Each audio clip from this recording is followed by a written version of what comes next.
6 હવે વાત આજના બીજા મહત્વપૂર્ણ મુદ્દાની। એક શાળાનું કામ છે વિદ્યાર્થીઓનું ઘડતર કરવાનું, પણ મહેસાણાની એક શાળામાંથી ચોંકાવનારા દ્રશ્યો આવ્યા છે સામે। અહીં બાળકો સાથે મજૂરી કરાવવામાં આવતી હોવાનો વિડીયો હાલ સોશિયલ મીડિયા પર ખૂબ જ વાયરલ થઈ રહ્યો છે।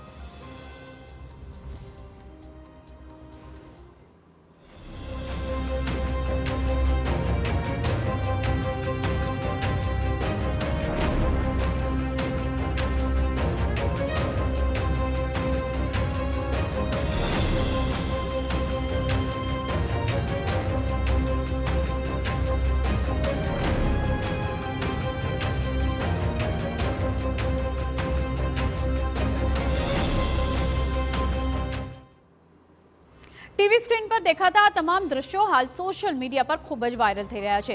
ઘટના છે મહેસાણાના પ્રસિદ્ધ કાવેરી ઇન્ટરનેશનલ સ્કૂલની। વિડીયોમાં સ્પષ્ટ દેખાઈ રહ્યું છે તેમ સ્કૂલના બાળકો મેદાનમાંથી ઈંટો ઉઠાવી રહ્યા છે અને પછી ત્રણ માળ ચડી રહ્યા છે અને આ ઈંટોને સ્કૂલના ધાબે પહોંચાડવાનું કામ કરી રહ્યા છે। પ્રશ્ન એ છે કે વિદ્યાર્થીઓ શાળામાં ભણવા આવે છે કે પછી આવું મજૂરી કામ કરવા? આખરે વિદ્યાના ધામમાં બાળકોને આ કેવી અપાઈ રહી છે સજા? આ ઘટનાને પગલે હાલ વાલીઓમાં પણ ઉગ્ર રોષ છે।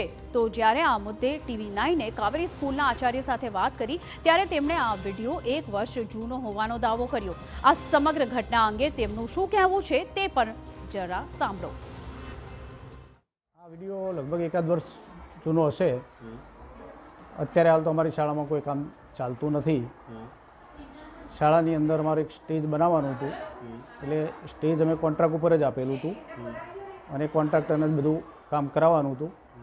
પણ જે કામ પત્યું એના પછી થોડી ઘણી ઈંટો વધી હતી, એટલે એક કાર્યક્રમ હતો બાળકોનો મેદાન ઉપરનો, એટલે ઈંટો વધેલી એટલે બાળકોએ જો જાતે ટીચરને કહ્યું કે અમે આ ઈંટો ખસેડી દઈએ, અને ટીચરો જોડે રહી અને એ થોડી વધેલી ઈંટો હતી 100-200 જેવી, એ ઈંટો બાળકોએ ખસેડી। શાળાના આચાર્યનો દાવો છે કે વિડીયો 1 વર્ષ જૂનો છે અને હાલ સ્કૂલમાં કોઈ પણ પ્રકારનું કામ નથી ચાલી રહ્યું। તો પછી આ દ્રશ્યો શેના છે? સ્કૂલના ધાબા પર હજુ પણ માટી અને ઈંટોના ખડકલા છે। મહેસાણાની કાવેરી સ્કૂલનો એક વિડીયો વાયરલ થયો છે કે જેમાં વિદ્યાર્થીઓ ઈંટો ઉપાડી અને શાળાની છત પર સીડી મારફતે લઈ જઈ રહ્યા છે। આ જે એ જગ્યા છે આપને બતાવવા માંગીશ કે કાવેરી સ્કૂલની છતનો ભાગ છે, લગભગ આ 3જો માળ છે એનું ધાબુ છે કે જેના ઉપર કેટલુંક કન્સ્ટ્રક્શન કામ જે થયેલું હતું ને અધૂરું છે એનું આપ જોઈ પણ શકો છો દ્રશ્યો, અને કેટલીક ઈંટો પણ પડી છે આપને બતાવવા માંગીશ કે અહીંયા ઉપર મૂકવામાં આવેલી છે। જરા નિહાળો, ધાબા પર પહોંચાડવાની જે સીડી છે તે પણ પૂરી રીતે તૈયાર નથી। શું શાળામાં ભણતા વિદ્યાર્થીઓ માટે આ વાત જોખમી નથી?